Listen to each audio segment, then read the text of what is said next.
The ജേർണലിസ്റ്റിലേക്ക് America Iran വെടിനിർത്തൽ കരാർ നിലവിൽ വന്നതിന് പിന്നാലെ ഒരു വലിയ ചോദ്യം ലോകം മുഴുവൻ ശക്തമായി ഉയരുന്നുണ്ട്. ഇസ്രായേലിന്റെ ഭാവി എന്തായിരിക്കും? ഈ കരാർ അംഗീകരിക്കില്ല എന്നും ഈ കരാറിൽ തങ്ങളില്ല എന്നും തങ്ങൾ ഇതുവരെ ശത്രുത പുലർത്തിപ്പോന്ന ഗ്രൂപ്പുകളുമായി തങ്ങൾ ഇനിയും ശത്രുത തുടരുമെന്നും യുദ്ധം അവർക്കുമേൽ തുടരുമെന്നുമൊക്കെ ഇസ്രായേലിന്റെ സുരക്ഷാ മന്ത്രിയും പ്രതിരോധ മന്ത്രിയും പ്രധാനമന്ത്രിയും ആവർത്തിച്ചുകൊണ്ടേയിരിക്കുകയാണ്. ഈ സാഹചര്യം എത്ര നാൾ ഇങ്ങനെ തുടരും? എത്ര നാൾ ഇസ്രായേൽ മറ്റു രാജ്യങ്ങളുമായി അല്ലെങ്കിൽ മറ്റു ഗ്രൂപ്പുകളുമായി യുദ്ധത്തിൽ ഏർപ്പെടും? എന്തായിരിക്കും ഏറ്റവും ഒടുവിൽ ഇസ്രായേലിന് സംഭവിക്കാൻ പോകുന്നത് എന്ന ചോദ്യം ഇതോടെയാണ് സജീവമായി ഉയരാൻ തുടങ്ങിയത്. അതായത് പശ്ചിമേഷ്യ ആശങ്ക ഒഴിഞ്ഞിരിക്കുന്നു. ലോകം മുഴുവൻ ഹോർമൂസ് കടലിലേക്ക് തുറക്കുന്നതോടെ ആശങ്കയിൽ നിന്ന് മുക്തമാകുന്നു. ഗൾഫ് രാജ്യങ്ങൾ ഇനി യുദ്ധമുണ്ടാകില്ല പ്രതീക്ഷയിലേക്ക് കടക്കുന്നു. അമേരിക്കയും ഇറാനും പരസ്പര ബഹുമാനത്തോടു കൂടി കരാർ അംഗീകരിച്ച് അവരവരുടെ കാര്യങ്ങളിലേക്ക് തിരിയുന്നു. വ്യാവസായിക സൗഹൃദങ്ങളെക്കുറിച്ച് സംസാരിക്കുന്നു. അന്താരാഷ്ട്ര തലത്തിൽ ഒരു വലിയ കുതിപ്പിന് ഇറാനിൽ കളമൊരുങ്ങുന്നു. അപ്പൊ അങ്ങനെ എല്ലാവരും സമാധാനപരമായി പിരിഞ്ഞു പോകുമ്പോഴും കലിപ്പിലാണ് ഇസ്രായേൽ. ഇസ്രായേൽ ഇനിയും യുദ്ധം ചെയ്തേ പറ്റൂ. അവർ പ്രകോപനം തുടരുകയാണ്.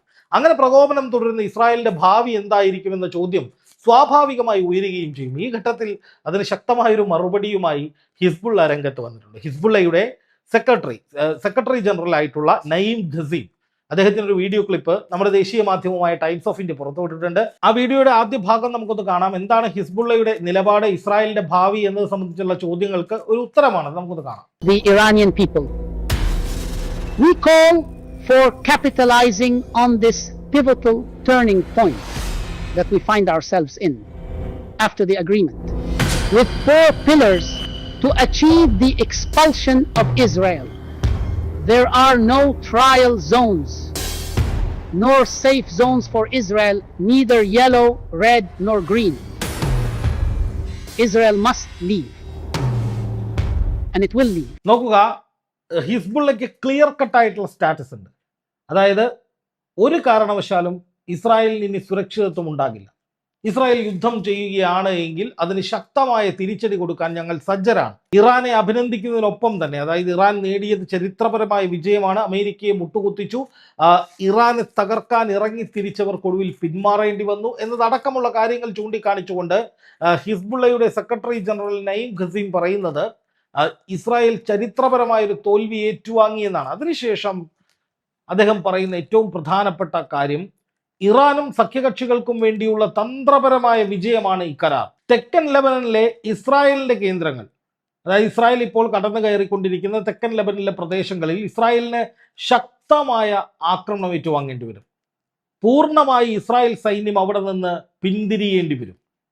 ഇസ്രായേലിന് സുരക്ഷാ മേഖലകൾ ഒന്നും തന്നെ ബാക്കിയുണ്ടാകില്ല.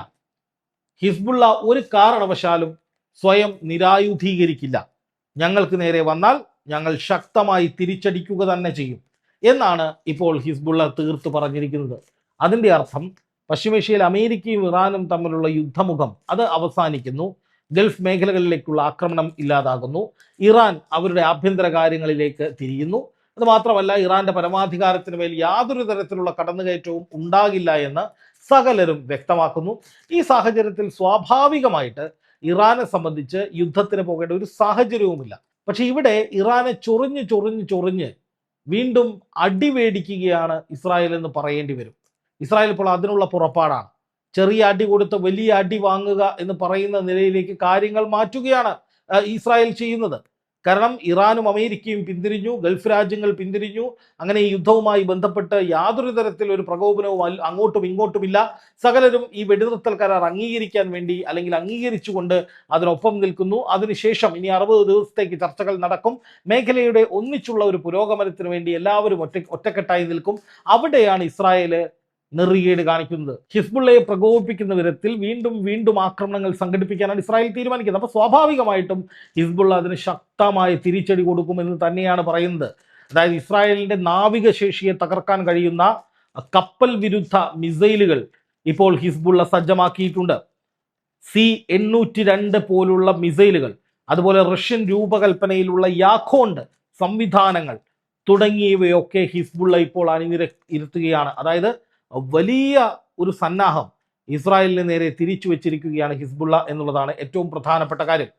ഇസ്രായേലിന്റെ ടാങ്കുകളെ തകർക്കുന്ന, ടാങ്ക് വേധ മിസൈലുകളുടെ വലിയ ശേഖരം ഇതോടകം ഹിസ്ബുള്ള തയ്യാറാക്കി കഴിഞ്ഞു.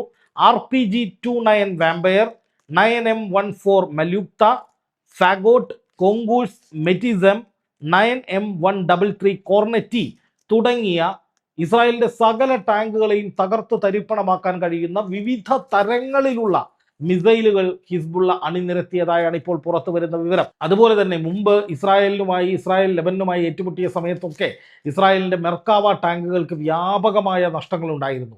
അത് ഹിസ്ബുള്ളയുടെ ഇത്തരം മിസൈലുകൾ ഉപയോഗിച്ചുകൊണ്ടുള്ള ആക്രമണങ്ങളെ തുടർന്നാണ്.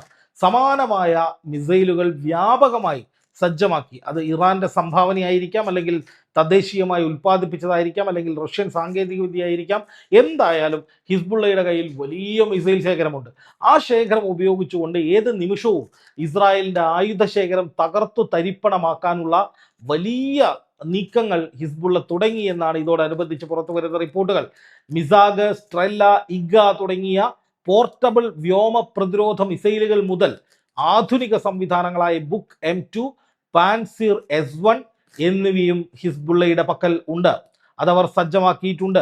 അതുപോലെ താഴ്ന്ന ഉയരത്തിൽ പ്രവർത്തിക്കുന്ന വിമാനങ്ങളുടെയും ഹെലികോപ്റ്ററുകളുടെയും പ്രവർത്തനങ്ങൾ കൂടുതൽ ദുഷ്കരമാക്കാൻ കഴിയുന്ന, അതായത് ഹിസ്ബുള്ളയുടെ അല്ലെങ്കിൽ ലെബനാനിലെ ഗ്രാമപ്രദേശങ്ങളിലേക്ക് താഴ്ന്നു പകർന്ന് വലിയ നാശനഷ്ടം ഉണ്ടാക്കുന്ന വ്യോമ ഗതാഗത സംവിധാനങ്ങൾ, ഹെലികോപ്റ്റർ ആയാലും എയ്റോപ്ലെയിനുകളായാലും അവയൊക്കെ തകർക്കാനുള്ള വലിയ വിന്യാസം ഹിസ്ബുള്ള നടത്തിയിട്ടുണ്ട് എന്നാണ് ഏറ്റവും പ്രധാനമായി പുറത്തു വരുന്ന വിവരം.